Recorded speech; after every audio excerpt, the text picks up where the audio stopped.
sa bawat Pilipino at magbibigay ng tamang impormasyon para sa tahimik at maayos na Pilipinas. Police News Network, alagad ng batas, tagapagtaguyod ng balitang pulis, sandigan ng mamamayan, patnubay ng katotohanan. Na Kampo Krame, maghahatid ng pinakahuling kaganapan at nagbabagang balita. Ito ang PNN Police News Network. At ngayon, ang inyong mga tagapagbalita. Magandang araw, Bagong Pilipinas. Kami ang inyong alagad ng batas, tagataguyod ng balitang pulis, Patrolman Joshua Jimenez. At Patrolwoman Renalyn Tanggiak mula sa Regional Mobile Force Battalion ng NCRPO, maghahatid sa inyo ng tamang balita, kwento ng pulis at serbisyo para sa mamamayan. At ito ang PNP News Online. Ang pangunahing balita ng Police News Network, alagad ng batas, tagataguyod ng balitang pulis.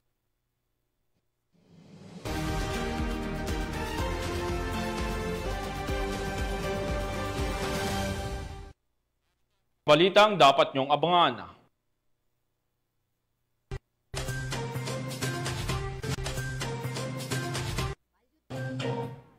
Mahigit 2 milyong pisong halaga ng shabu nasamsam sa barangay Nangka, Marikina City. 8 suspek na aresto sa kasong Presidential Decree 705 sa Indanan, Sulu. At 2 drug suspect nakuhanan ng halos 600,000 pisong halaga ng shabu sa Davao City.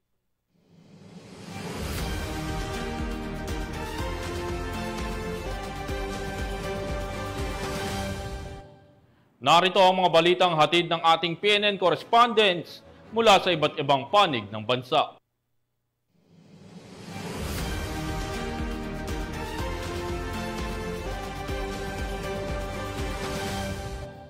Simulan natin ang balita mula sa bahagi ng Luzon.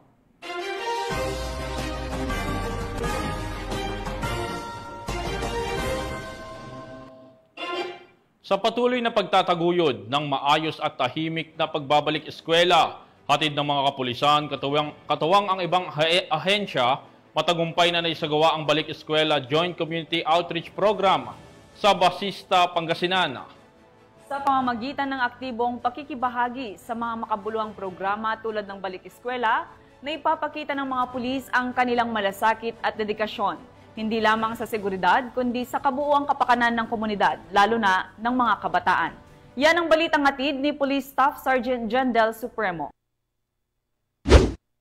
Sa layuning may paramdam ang suporta sa mga batang mag-aaral ngayong pagbubukas ng klase, matagumpay na isinagawa ng mga kapulisan, kasama ang TGPCRECIG, ang Balik Eskwela Joint Community Outreach Program sa Patakbo Elementary School sa bayan ng Basista, Pangasinan, nito lamang Hunyo 18, 2025.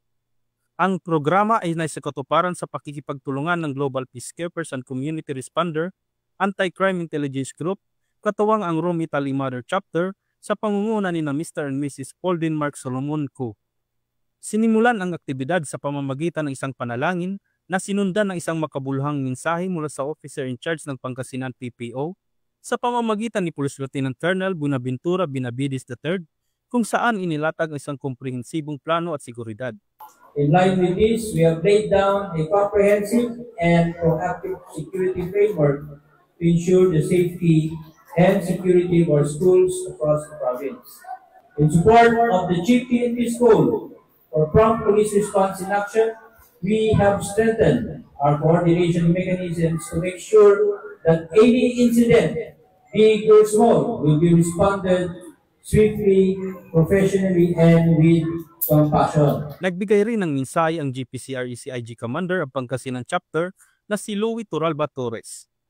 Ito po yung unang-una kong napili na school.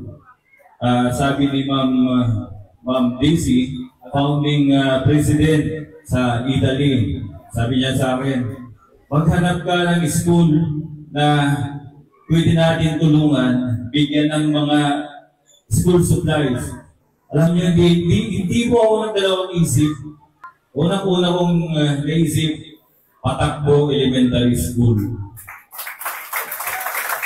Matapos ang mga mensahe, isinagawa ang presentation of certificates bilang pagkilala sa mga katuwang sa programa. Sinundan ito ng pamamahagi ng mga school supplies, food packs at libreng gupit sa mga estudyante. Taus-puso namang nagpapasalamat ang National Commanding Chairman ng GPCRECIG upang may sakatuparan ng programang ito. Kaya po nandito po ang GPCRECIG nagkakandak ng iba't ibang lugar po sa probinsya bilang maipahatid po namin sa kanila ang tulong para sa mga estudyante. So mabuhay po ang GPCRECIG at ang PNP. Andito po kami katuwang ng ating PNP, ang GPCRECIG. Maraming salamat po sa inyo. Ang ganitong uri ng inisyatiba ay patunay at patuloy na pag-abot ng serbisyo ng PNP at mga katuwang nito, hindi lamang sa usapin ng seguridad, kundi pati na rin sa paghubog at pagtulong sa kinabukasan ng mga kabataan. Mula dito sa Ilocos Region, ako ang inyong PNN correspondent, Police Staff Sergeant Jandel Supremo, alagad ng batas, tagataguyod ng balitang pulis.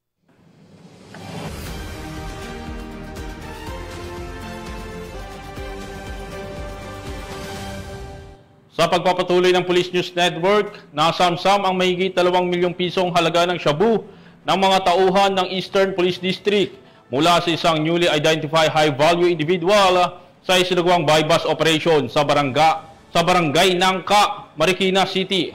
Yan ang ibabahagi ni Patrolwoman Ivy Corporal.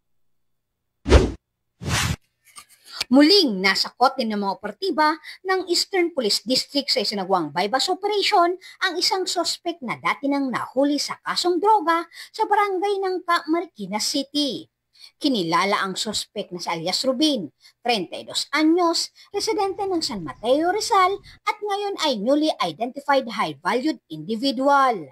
Nakuha sa kanya ang 295 gramo ng hinihinalang shabu na nagkakahalaga ng 2,006,000 pesos. Mahaharap siya sa kasong paglabag sa Section 5 at 11 ng Republic Act 9165 o mas kilala bilang Comprehensive Dangerous Drug Act of 2002. Ayon kay Police Brigadier General Aden Lagradante, ang tagumpay na ito ay patunay na patuloy ang pinagting na kampanya ng Eastern Police District laban sa ilegal na droga. Mula dito sa Metro Manila, ako po ang inyong PNN correspondent, Patrolwoman Ivy Corporal, alagad ng batas, tagataguyod ng balitang pulis.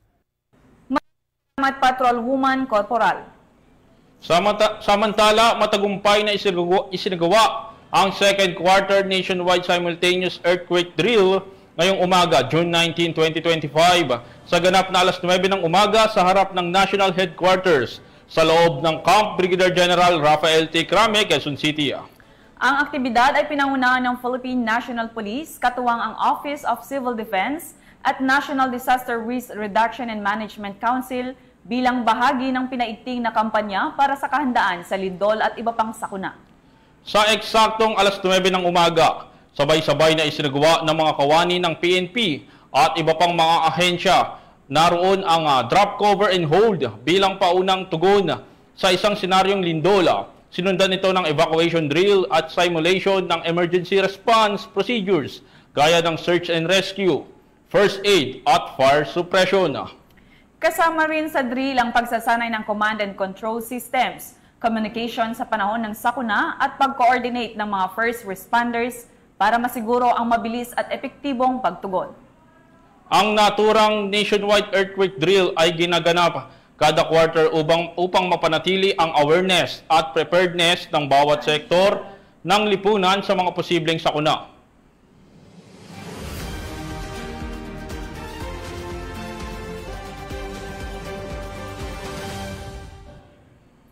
Tunghayan naman natin ang mga balita mula sa Visayas.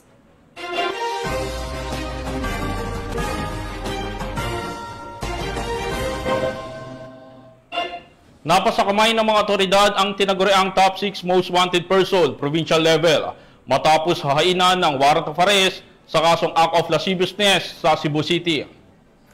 Patunay ito ng gumagana ang epektibo ang mga isinasagawang manhunt operations ng kapulisan, partikular na ang pagtugis sa mga itinuturing na high value or fugitives. Narito ang report mula kay Patrolwoman Flory May Azares. Napas ang top 6 most wanted person provincial level matapos arestuhin kasunod ng paghain ng warrant of arrest sa kasong acts of lasciviousness sa barangay Sambag 1, Cebu City noong ika-16 ng Hunyo taong kasalukuyan. Kinilala ni Police Captain Kenneth Paul Albotra, officer in charge ng Police Station 7 Cebu City Police Office, ang suspect na si alias Mark, 31 anyos, residente ng City of Season 1 Barangay Cogon, Pardo, Cebu City. Ang suspect ay may outstanding arrest warrant sa kasong acts of lasciviousness sa ilalim ng Article 336 ng RPC in relation to Section 5B ng RA 7610 na inisyu ni Honorable Esther Morales Biloso, presiding judge ng Regional Trial Court 7th Judicial Region Branch 6 Cebu City, na may rekomendadong piyansa na 180,000 pesos. Ipinaalam na sa kinauukulang korte ang pagkakaaresto ng suspect at ito'y pansamantalang nakadetine sa Police Station 7 Custodial Facility habang inihahantay ang commitment order. Maging mapagmatsyag at makiisa sa ating pamahalaan para sa isang ligtas at malinis na komunidad. Ipagbigay alam agad sa mga otoridad ang anumang kahinahinalang gawain.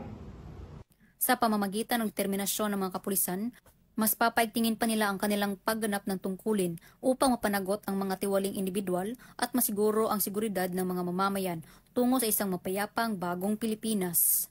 Mula dito sa Central Visayas, ako ang inyong Police News Network Correspondent, Patrolwoman Flora May Azares, alagad ng batas, tagataguyod ng Balitang Pulis. Maraming salamat, Patrolwoman Azares. Matagumpay na naisagawa ng Police Regional Office 6 ang 4th Regional Directors Cup na niloka ng mga piling PNP members at ilang sibilyan upang ipamalas ang kanilang kahusayan at disiplina sa paghawak ng baril sa Camp Martin Delgado, Fort San Pedro, Iloilo City.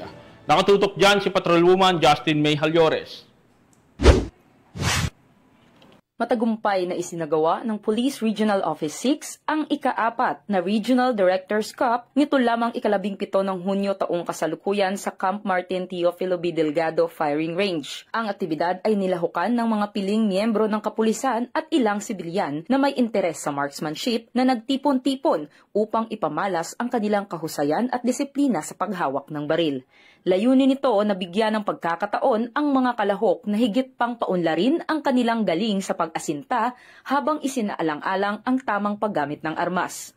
Binibigyang diin din sa naturang aktibidad ang kahalagahan ng disiplina at tamang kaalaman sa paggamit ng makabagong kagamitan sa ilalim ng ligtas at kontroladong kapaligiran. Ayon sa pamunuan ng Pro-6, ang kompetisyon ay bahagi ng programa ni Chief PNP Police General Nicolas D. Torre III na naglalayong palakasin ang kakayahan ng mga pulis sa tamang paggamit ng kanilang baril, lalo na sa mga lehitimong operasyon. Isa rin itong hakbang upang mapanatili ang mataas na antas ng kahandaan ng mga tauhan ng PNP sa anumang sitwasyon. Maliban sa pagpapalawak ng kasanayan, nagsilbi rin ang aktibidad bilang isang plataporma ng pagbubuklod at kooperasyon sa pagitan ng pulisya at ng komunidad.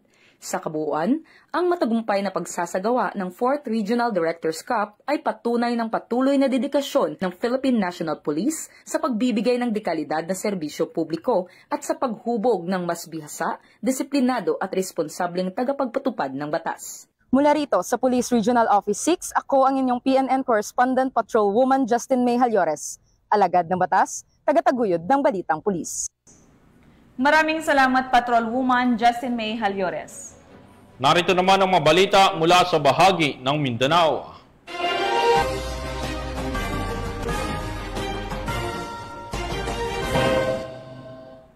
Pinangunahan ng Cotabato Police Provincial Office ang isinagawang PNP-wide Annual Inspection of Disaster Response Equipment bilang paghahanda sa mga kalamidad ngayong panahon ng tag-ulan na ginanap sa Amas, Kidapawan City.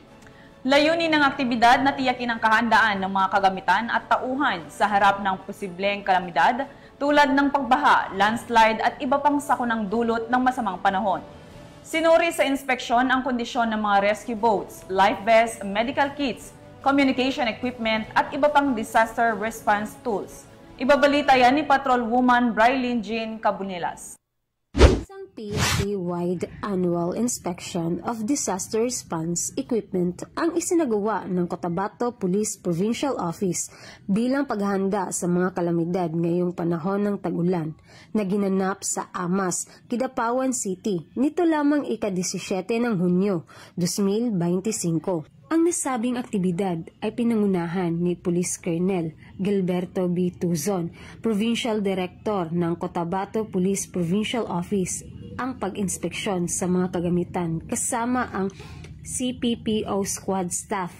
Kabilang sa mga sinuri ang mga kagamitang search and rescue equipment, ang mga hand tools, digging tools, emergency medical kits, communication devices at iba pa. Layunin ng aktibidad na ito na mapanatiling maayos ang mga kagamitan lalong-lalo na sa search and rescue operation upang mapadali at mabilis ang pagresponde ng mga kapulisan sa oras ng pangangailangan. Mula dito sa Regional Office 12, ako po ang inyong PNN correspondent, Patrolwoman Braylin Jean Cabunilas, alagad ng batas, taga-taguyod ng Balitang Pulis. Salamat Patrolwoman Cabunilas. Naaresto na ang 8 sospek ng mga operatiba ng Sulu Maritime Police Station dahil sa paglabag sa Presidential Decree 705 o ang Batas Transportation of Forest Products sa Barangay Kahatian, Indanan, Sulu. Ang buong detalye ng balita mula kay Patrolwoman Veronica Lagi. Aresto ang 8 individual dahil sa paglabag sa Presidential Decree 705 o ang batas laban sa illegal transportation of forest products nito lamang ika-16 ng Hunyo taong kasalukuyan sa Barangay Kadyatan, Indanan, Sulu. Ang operasyon ay sinagawa ng mga tauhan ng Sulu Maritime Police Station sa pamumuno ni Police Major Fritz James L. Madrid, Chief of Police. Sa isinagawang inspeksyon, nadiskupre ang tinatayang 30,000 board feet ng iba't ibang uri ng troso na may kabuang halagang 1,950,000 pesos. Nabigong magpakita ng kaukulang dokumento ang kapitan ng naturang bangka ukol sa legalidad ng kargamento na pag-alamang ang mga troso ay isinikay mula sa Languyan, Tawi-Tawi at patungong Sulu. Bukod sa mga troso, kinumpis ka rin ang mismong lancha na may tinatayang halagang 1,000,000 pesos. Ang mga suspek at mga nakumpiskang ebidensya ay dinala sa istasyon para sa kaukulang dokumentasyon at investigasyon. Nakipag-ugnayan na rin ang mga otoridad sa Ministry of Environment and Natural Resources and Energy BARM upang beripikahin at inventaryohin ang mga troso. Sasampahan ng kasong paglabag sa Presidential Decree 705 ang mga naarestong suspek. Ang mga kapulisan ay patuloy na nagbabantay laban sa iligal na pagputol at pagbebiyahe ng mga produktong gubat sa rehiyon tungo sa mas ligtas at luntiang Bangsamoro. Mula rito sa rehiyon ng Bangsamoro, ako ang inyong Police News Network correspondent, Patrolwoman Veronica Lagi, alagad ng batas, taga-taguyod ng Balitang Pulis. Maraming salamat Patrolwoman Lagi. Isang matagumpay na anti-illegal drug operation ang ipinatupad ng mga kapulisan na humantong sa pagkakahuli ng 2 drug suspect at pagkasamsam ng halos 600,000 pisong halaga ng shabu sa Barangay Bago Aplaya, Davao City. Patrolwoman Sheena May Ilagan, ibalita mo. Isang matagumpay na anti-illegal drug operation ang sigawan ng Baliuk Police Station nito lamang Hunyo taong kasalukuyan na nagresulta sa pagkakaaresto ng 2 hininalang drug personalities at pagkakakumpiska ng tinatayang 84.1 grams sa hininalang shabu na may kabuuang halagang 571,880 pesos. Ang operasyon ay sigawa bandang alas 8 ng gabi sa Phase 2 Gulfview Subdivision, Barangay Bago Aplaya, Davao City sa ilalim ng koordinasyon ng Philippine Drug Enforcement Agency. Kinilala ang mga narestong suspect na sina Alascols, 29 anyos, mula sa Agdao, Davao City na itinuturing na top 1 city-level drug personality at alias Julito, 29 anyos, isang delivery rider mula sa Barangay Bukana, Davao City. Ang mga suspect ay nasa kusdiya ng sabing stasyon at naharap sa kasong paglabag sa Republic Act 9165 o Comprehensive Dangerous Drugs Act of 2002. Samantala, ang Police Regional Office 11 ay patuloy na pinapaigting ang laban kontra kriminalidad alinsun sa kampanya ng Bagong Pilipinas na panatili ng kapayapaan at kaayusan tungo sa pagsulong ng bansa.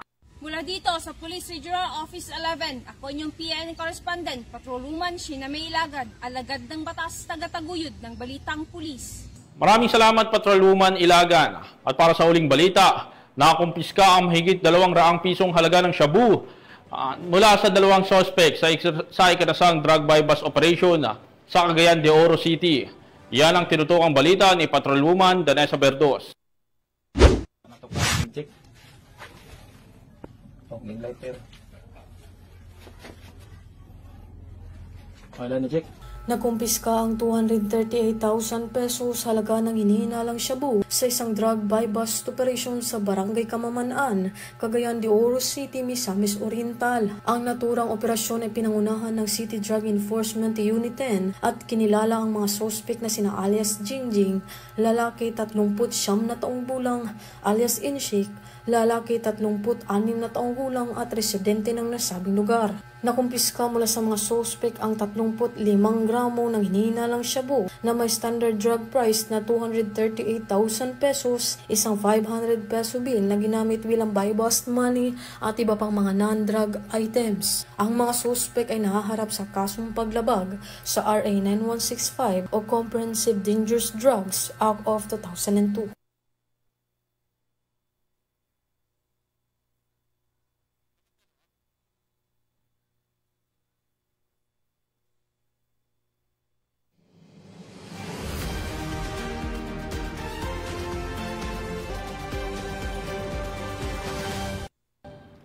At yan ang mga balitang nakalap ng ating PNN correspondents mula Luzon, Visayas at Mindanao.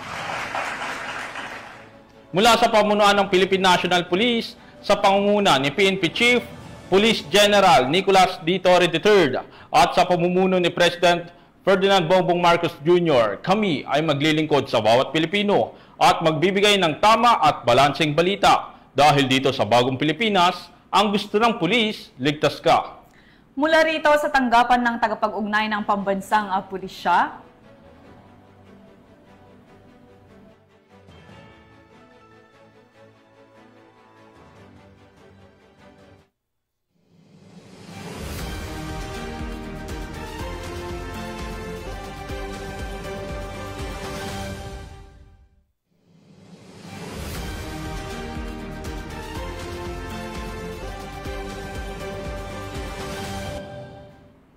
mula rito sa tanggapan ng tagapag-ugnay ng pambansang pulisya, kami ang inyong alagad ng batas, tagataguyod ng Balitang Pulis. Patrolman Joshua Jimenez. At Patrolwoman Ronaldine Tanggiak mula sa Regional Mobile Force Battalion ng NCRPO, maghahatid sa inyo ng tamang balita, kwento ng pulis at serbisyo para sa mamamayan. Ito ang PNP News Online. Ang pangunahing balita ng Police News Network.